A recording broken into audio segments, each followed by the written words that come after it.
carry it back on your head, and still have it be contaminated, dirty water, maybe dead fish floating on the top of where you hold the water out of. We're celebrating our 100th anniversary here, but the York Water Company, they're celebrating their 200th anniversary. And our own Rotarian, Jeff Hines, who's president, and J.T. Han, the COO, are here today to tell us about the York Water Company. Jeff, where do you go? Oh, J.T.? You're going to let me go first. Okay.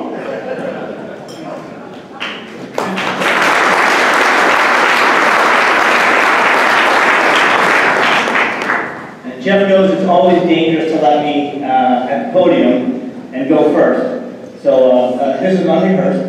But I have been given permission to make a donation, and President Marsh, I would like to make a donation to the Rotary Foundation on behalf of the York Water Company. So Jeff does not know I'm going to do this. I'm going to make a donation. But for our members of our board of directors that are here, we appreciate that.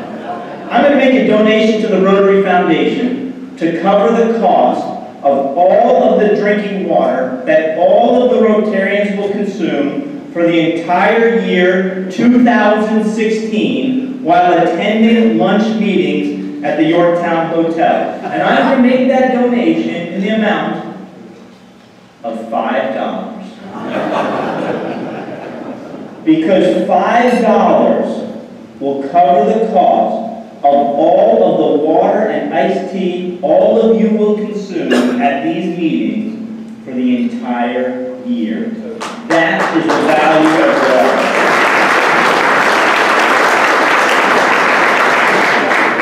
You'll reimburse me for this, right? As President Marsh has suggested, today, this year, we are celebrating 200 years as a company operating in York, Pennsylvania. So Jeff and I have broken this out. I'm going to talk a little bit about the water and the operations side and how we do this. And Jeff's going to talk a little bit about this company known as the York Water Company. And I can direct your attention to the screen up here. We've got several slides to present today. Really, this is a story about a local company. It's really about our history. It's about public health. It's about creating wealth. It's about service in a community. Drinking water, that simple product, an absolute necessity of life on an increasingly crowded planet. The history of York Water mirrors the evolution of drinking water through the Industrial Revolution. This is the story of how we've crafted your drinking water for over 2 centuries. The largest manufacturer in South Central Pennsylvania, pound for pound, is who? The York Water Company. And it's been that way for 200 years. We deliver to our customers' households over ½ a ton of our product each and every day. Each gallon delivered right where they need it and when they need it. Every gallon, a gallon of that good York water. Because we do this, you and our customers don't have to do that. Today, in many parts of the world, people, mostly women, spend 3 to 4 hours of their day getting water to their homes. In the United States, we deliver the product to you, and you have more time to engage in activities such as Rotary meetings. Now, humans have been around for about 250,000 years, and for 249,500 of that, we simply scooped water out of a stream, dipped into a lake, perhaps an aqueduct, or a hand-dug shallow well. That's where we got our drinking water. It was a mere 500 years ago that we started using simple hand pumps, as symbolized by the center of our company logo. And as humans urbanized in the late 1700s, they left their farms, which had a shallow well or a nearby stream, and they began the migration to the cities like York. If you lived in York up until the early 1800s, you probably got on your shoes and walked to a town well. If you were well-to-do, the well was in your backyard. Now, as York got more crowded, as shown in this drawing of the square, this created a sanitary nightmare, as people threw the contents of their chamber pots, their kitchen waste, and the byproducts of their industry into the streets or into the streams to either flow down to the next town or to infiltrate into a local well. The first city on the planet to entirely pipe their water supply, Paisley, Scotland, in 1804. And really, it was just 12 years later, in 1816, that the York Water Company was formed by a group of local business leaders and incorporated by an act of the legislature. And we began to bore out wooden logs and pipe up our town. And although initially designed for fire protection like this scene on West Market Street, many an inhabitant watched the wooden logs get buried in front of their dwellings and realized that 1, the water was a lot closer than the town well, 2, it came from a spring outside of town and seemed to taste better, and 3, it was pressurized, so no more hand pumping. By the end of our first year, there were 116 customers of the York Water Company, and this, my friends, was the cutting edge of technology. Water delivered right to your house through a wooden pipe with a spigot in your yard and pressurized. Although it would be close to another 100 years before an economical way to get the wastewater out of your house was solved. So what have we done? For the first 249,850 years, all but the last 150 years of human existence, we just scooped water out of the ground and we drank it. And we as humans often got ill and died because we did it. We didn't know why. In fact, for all of human existence, mostly due to waterborne disease, life expectancy was about 30 years. And it wasn't until 1854 when Dr. John Snow in London made the connection that people that withdrew water from this Broad Street pump were much more likely to get cholera. Cholera, along with typhoid, he believed, was spread when sewage infiltrated the drinking water supply. Sadly, few people took this to heart, and it would be 50 years and millions of lost lives before we all caught on. At the same time, in 1850s York, the newspapers reported on cholera and typhoid outbreaks. But our biggest need for York water was more water. The spring on Rafton Road was too small, so we built a pump station on the Cadorus Creek at Penn Street, just upstream from the city of York. At the time, a nice, clean source of drinking water. And then, in 1864, a paper mill was constructed in Spring Grove. In the 1880s, the paper mill installed the largest paper machine in the world. Of course, the largest paper machine in the world also generated the largest waste stream. By the late 1880s, this began causing complaints from the residents of York who didn't appreciate this new and unique taste in their water. So in the 1890s, the only way to deal with distasteful water was to avoid it. A new steam-powered pumping station was built on the south branch of the Cadorus Creek, just upstream of the west branch. A site that was selected because 1, it was on a clean water supply, 2, it was close to our users, 3, it was on a railroad siding so that coal could be delivered to run the steam engines. And that plant is still in operation today. For a short time, in the early 1890s, it was thought that aeration and settling would make water healthier. So we built 2 huge reservoirs on the hill south of York, pumped the water up the hill and aerated it. It was quickly discovered that this did not eliminate the outbreaks. The fountain was replaced by a gazebo in 1932.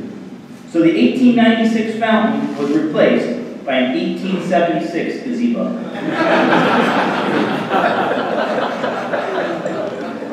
Well, the reservoirs are still there. In York, as in all other cities, cholera outbreaks were still common. And finally, it was in the 1890s that George Warren Fuller, an engineer from New York City, established that filtration could greatly reduce these outbreaks.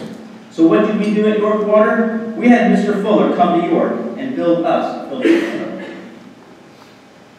It was just over 100 years ago that we finally moved beyond scooping water out of the stream and drinking. We actually filtered the water.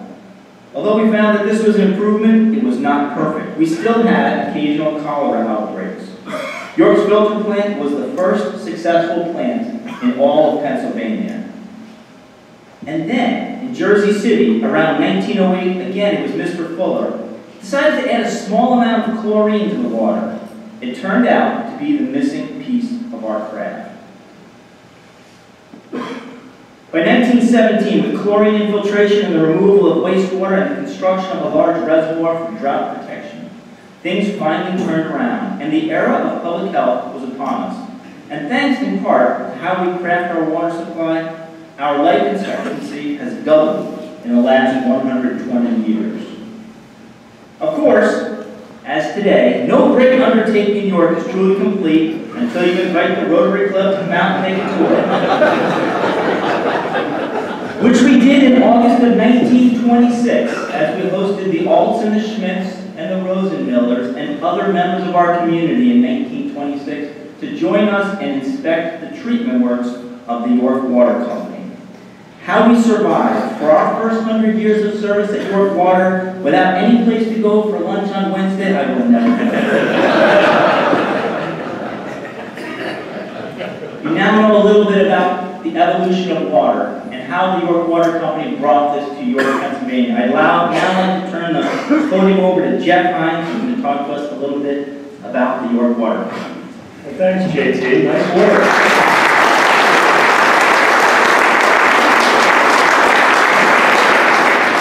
I've already learned that with JT, should I follow JT or go ahead of him? I learned the last time that I should always have the last word.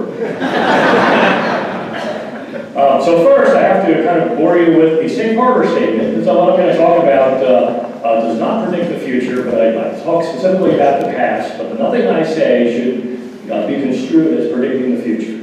Of course, our friends at the SEC and others asked me to say that. In fact, our auditors are in the room, so they can check that box.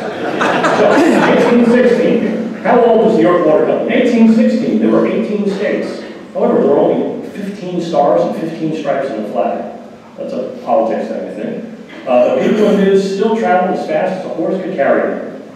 Railroads and telegraph weren't even invented yet. Pumps were operated by hand, as JT pointed out. Fires were put out by buckets.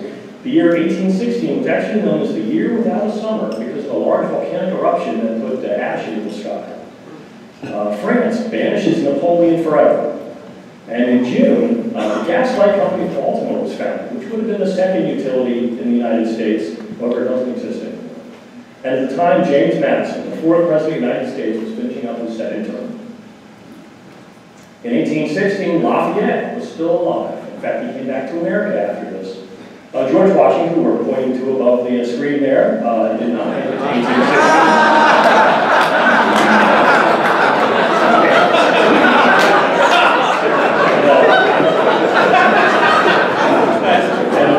Adams and Jefferson, however, as you perhaps know, both lived to 1826, so they were still alive. So we mentioned about that $25 share of stock, and what if, and this is the question again, what if, I had an answer today, if I bought a share of stock in 1816 for $25, I'd be dead. So what if, and we'll talk about it, if you had purchased an original share of stock for $25, like a group of businessmen did here in New York to start a water company, and you held on to it, and every time you got a dividend, you reinvested that dividend back into York Water stock. Now, in the early years, that really would be difficult because we didn't sell the stock. It's hard to come by. So our analysis shows if you had bought that stock and got a dividend, and then used that dividend to buy more stock on the market and reinvest it. And we'll talk about that kind of through this presentation. So I'm pointing out that if your great, perhaps a couple more greats, grandparents purchased that stock, let's see what happens. But in 1826, 10 years after the start of the water company, that $25 share of stock is now worth $45. I frequently ask the question, an investor-owned water utility, how many of those are there? There are exactly 9 investor-owned water utilities in this country. There were many, many more. In 1816, there were a number of them. They've all either been acquired, a lot of them through eminent domain by the municipalities that serve them. In fact, our own municipality has tried, we believe, over 9 times in our history to buy the York Water Company or to take us over. I will leave the commentary out of that. And so how do we compare? And we often get questions about, well, what size company are you? Well, of the 9 water utilities, and this is by kind of the market cap or size, we are 8th of the 9 size. So we're not a huge company. In fact, the largest company, American Waterworks, is about 40 times our size. A huge company that serves in many, many states. But I want to point out that earnings or ranking by earnings per share growth, the York Water Company is in the top third of those 9 companies. By ranking by PE, that's price earnings. It's a ratio used to that shareholders perceive the value of a company. So a higher number is a better number of this. And ours is right at the top at 22.4. Most stocks in America are below 20 for the PE. Return on common equity. And this is what a lot of investors care about is, what kind of return do I get on that share of stock I purchased? And this is based on last year, it was 11.3%, a pretty good return. And again, pretty much in the top half or the top third of our peers. 5-year dividend growth, 3.2%, again in the top half of our peers. Ranking by efficiency. And so this is, again, a higher number is better. And what this is telling us that for every dollar we collect from our customers, 27% of it, 27 cents, actually gets retained in the company or provided to our shareholders through dividends. So we're at the very top. We often trade places with Aqua America on that one. And so why are we so efficient and how can we do that? This is a chart of, this is a measure of customers per employee. Water utilities do this as a metric to determine kind of how efficient you are. And this is over the last 40 years, this green line. And it shows that for every employee we have 608 customers. And some of our investor-owned peers, Aqua is about a little low, it's at 606 customers per employee. American Waterworks, only 484 customers per employee. But the average of all municipal water systems, and there's over 40,000 municipal water systems in America, but the average of those systems is 428 customers per employee. So as you can see, an investor-owned operation is much more efficient based on this. And by the way, you see that big drop there, right around between 2003 and 2007. What that is us hiring a number of additional employees, mostly due to Sarbanes-Oxley, government regulation. And do they add value to the company? Absolutely. They provide our investors kind of with that security of knowing that the company is well run and well audited. We had to hire a number of additional employees in our accounting and finance department because of that. That's part of the reason for that drop in customers per employee.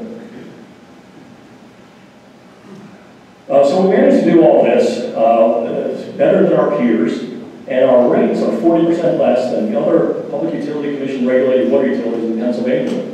The York Water Company, our average customer pays about $474 a year. It's almost $200 less than the other investor-owned water utilities in Pennsylvania.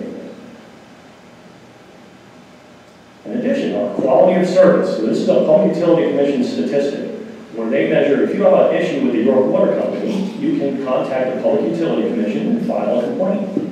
The Public Utility Commission investigates the complaint, determines if it's justified, and resolves the complaint on behalf of the customer. This is a protection all of our customers have. Last year the PUC data was available, 2014, we had 0.00 justified complaints. Our competitors had 0.24 complaints per 1,000 customers. So as you can see, we do everything the other companies do. We have lower rates. We have better service. So the question we had, I get is York Water really the oldest publicly traded company in America? And those things on your table, they are mouse pads. They are supposed to be a rendition of a valve box, and it's a peelable mouse pad.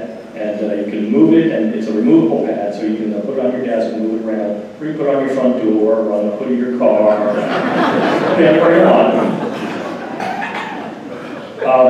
So Standard & Poor's had a list of all companies 100 years older or more, and there were 475 companies 100 years old or more when they did this list. And this is by age, oldest to newest, on the bottom or the top of that list. And you can see we're at the bottom there in 1816. However, if you remove the companies that are foreign companies that started trading in the United States, that strikes out the first two. And then if you strike out companies that are no longer in business, and then if you strike out companies that were either merged, acquired, holding companies in over, or weren't publicly traded when they start, like DuPont was a family company for almost 100 years before they started trading publicly. They don't get listed as publicly traded companies, but the reality is a share of stock from the New York Water Company in 1816 is the oldest share from a publicly traded company that still exists. So that's the answer to that question. When we think we have a better story, well, we think we have an equal story as York is the first capital. York Water Company is America's oldest publicly traded company. We also have the longest consecutive dividend in America. We've never missed a dividend in 200 years. As pointed out in the announcer, even when the Confederate Army occupied York in 1863, this Lewis Miller sketch happened to be there, and there's a fire hydrant standing guard in the city of York. And rumor has it that that fire hydrant never surrendered. So in 1863, again, when the Confederates came through town, that $25 share of stock was now worth $410. So what do others say about our water company? There's a couple things up here. This was from Kipplinger's newsletter actually last week. It says, dividend stocks you can buy and hold forever. And trust me, as a CEO, we love these kind of newsletters. And his number one company was the York Water Company.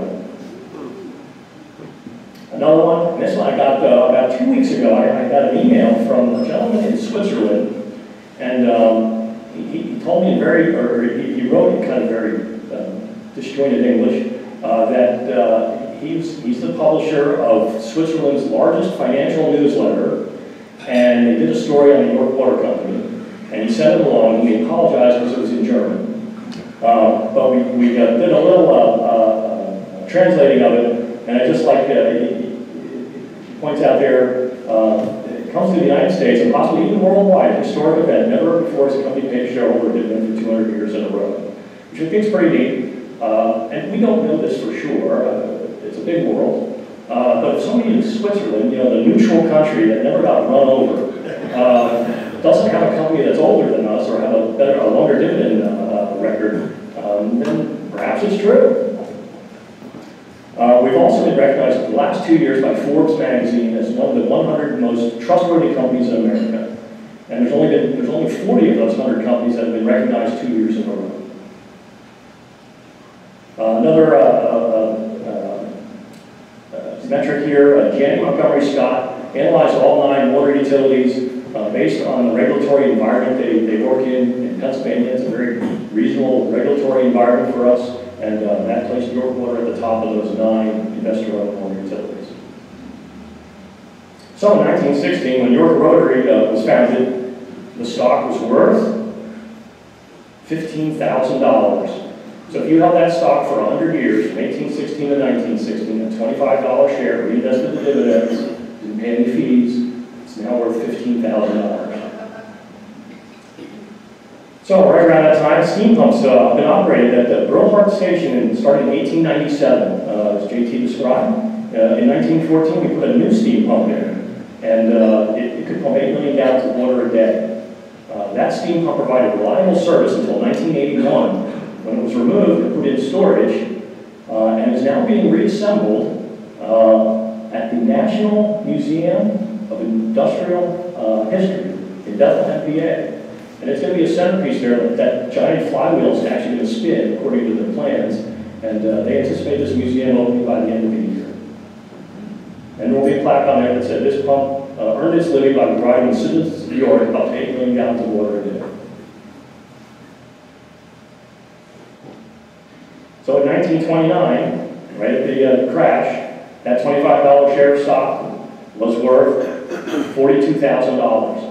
And amazingly, it didn't go down all that much during the crash. Because it was traded over the counter, it wasn't sympathetic with the rest of the stock market. Coincidentally, right at the same time, we did a stock split, which helped, confuse the matter perhaps, but when the dust settled in 1930, that's about what the stock was worth. And then in 1945, after the war was wrapping up, that $25 share of stock was now worth $75,000. Environmental stewardship at Your Water Company. We like to say that we are the original green company. Nobody took was more proactive in protecting their water source and supplies than the New York Water Company since 1816. But a couple things to point out about our customers. One, you guys are very frugal. You use, on average, about 100 gallons per capita per day. And now you don't personally use 100 gallons of water, I know, but when you factor in commercial businesses, the industries, fire protection, all those things, divided by the number of customers we have, the number of people we serve, it's about 100 gallons per day. The national average is about 152 gallons per day. So we're all very frugal. We protect our resource. Main breaks over on the upper right, main breaks per mile of pipe, we are about 1/3 of the national average because we have a very proactive main replacement program and detection program. Down in the lower left, percent water loss. Every water system has leakage. Ours is about 13%. We're always trying to drive that down, and again, by replacing water mains, we're moving on that, but every year we replace a main, all the rest of the main is a year older. So, but the national goal is 20%, so we're well below the national goal. And in the lower right, this one's a very important one, is the pipe replacement rate. And it's an indicator of how sustainable a utility or any infrastructure is how you replace it. Yeah, everybody can build a new wastewater plant or a new water plant or a new bridge, but are you prepared to replace it in a timely fashion? And we replace all of our pipe on a 120-year replacement schedule. Which means every year we replace just under 1% of that pipe per year. And that's often you see us digging up the roads, and that's what we're doing. Because the national average for a water utility is over 500-year replacement schedule. Do you think those pipes are really going to last 500 years? No. So any town that does not have a proactive replacement schedule like this has a building liability that's going to come by it. And I will say in the city of York, the wastewater system, the sewer collection system, I'm an engineer, but if I do the math, the answer is infinite. They don't replace the sewer lines, so they expect them to last forever, perhaps. But we know the reality is they don't have the money to replace it in a timely fashion. As you probably know, we've always been community stewards. When I started this company, and Bill Morris was the president, the guy who hired me, he taught me very well about the importance of York. Frankly, as York goes, the greater York community, we serve 48 municipalities now in York and Adams counties. But as York goes, so goes the York Water Company. You know, we can't pick up and move somewhere if things go bad. We are committed to this town, all the way to the end. So we want our town to be as vibrant as possible. So we reinvest into our community.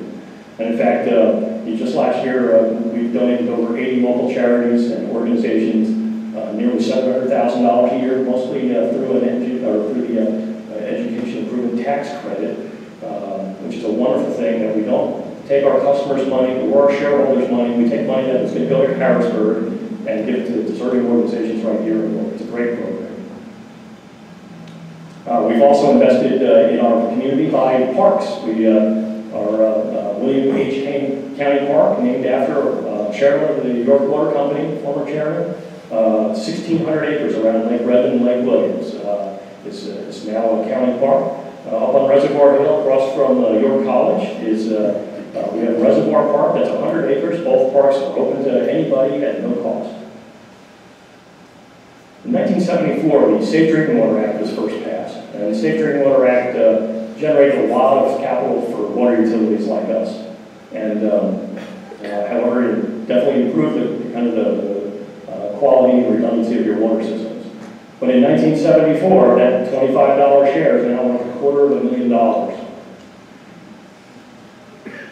So who gets the value of all this stock? Well, we have of all of our stock, we have about 9,000 shareholders in the company.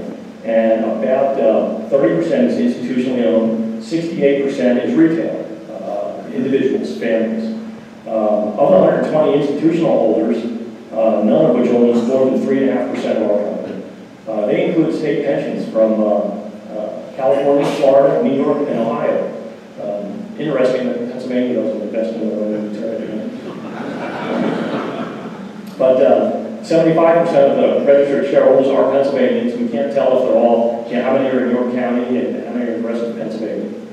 But a very high percentage are York counties because we've passed it down. Hopefully your grandparents have passed some stock down to you and you will continue to hold on to it. So the future, stockholders, as you see, we seem to be taking pretty good care of those guys. Our customers, with the low rates, high quality service, low complaint rate, we're now into wastewater. We've acquired several wastewater systems. We like to point out that wastewater is very similar to water. It's a pipe with a treatment plant on one end and a customer on the other. That's what we've been doing for 200 years, and that's what we'll continue to do. And of course, our community, what's in store for us. We have an average daily demand of 20 million gallons of water per day. And our capacity and the volume of our reservoirs and our river pipeline, all that means we can provide 40 million gallons per day. So we have twice the capacity that we need for our customers. So we can have plenty of growth and not worry about our water supply here in North Pennsylvania. In addition, a question I get is, what about if climate change? How does that impact your water supply? Are you going to get more droughts? Are you going to run out of water? Well, no. Most of the indicators are right now that we will get more rainfall here in central Pennsylvania because of climate change, which of course won't diminish our water supply. Spillway capacity projects. I think probably about 5 years ago when I came here and talked about our dam projects, we haven't done these yet. We have to increase the capacity of our spillways, and they're all designed, permitting's continuing, but we have determined that we need to build a pump station on Lake Redmond prior to doing those two projects. Because we have to essentially drain Lake Williams to do its spillway repair. And there's a concern, a risk, that if we drain Lake Williams and we go into a drought and the lake's empty, what will happen then? Or during construction, we get a heavy flood event that wipes out our construction in the bottom of the lake. So what we're going to do, and for other reasons, we needed to build a redundant pump station. The Grillmark pump station was in 1896, still providing service, but it is one pump station, so we need some redundancy there. And so we're going to build a pump station on the shores of Lake Redmond again next year. Once that's built with a pipeline to the filter plant, then we'll start work on the dam spillway project. 200th year activities, some highlights. Of course, we sponsored the fountain and the entryway in South George Street with the Rotary Club. We sponsored the splash pad in Penn Park. We built a float for parades and other events that we will take around for the next year. For our shareholders, we increased our dividend to 4% in 2016. This is a water meter cover from the city of New Orleans. And we looked at doing something, it's a very cool water meter cover. It's a classic, And we looked at doing something fancy for our water meter covers. But after a quick little research, this newspaper says, Crescent Box Lid Theft Plagues New Orleans. So it just shows sometimes you just can't have anything nice, can you? So it turns out, besides the expense of replacing them and the liability of having holes in your street because people stole your curb box lids, we decided to keep our curb box lid as simple as can be. Hopefully nobody will steal it. However, that mouse pad on your desk is supposed to replicate a curb box lid. So other activities for our 200th, we're doing a NASDAQ closing on February 18th up in New York City. On February 23rd, it's the actual date when the governor signed the proclamation incorporating the New York Water Company. We will have a plaque unveiling in front of our office, a historic plaque. And then we will also have a mosaic unveiled in the back of our building, kind of facing Royal Square, representing the start of the New York Water Company. On May 21st, we were partnered with the Symphony. They will be doing a water-themed symphony that night. And we'll have an open house at the same time, so you can enjoy the water. And we will also have on July 17th, York Water Day at the Revs. Come on out. Discounted prices for our customers. There's a block party. Martin Library turns 100 this year, and they're planning on having a block party. Coincidentally, we're on the same block, so we're going to help them. We'll have a facility open house in September during Watershed Weekend, which occurs every year in York County.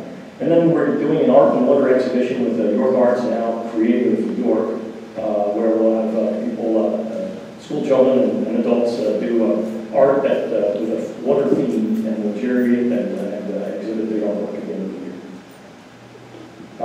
May 4th, 2016, for those shareholders in the crowd, and you can still buy shares and come to our meeting. We'll give you lunch.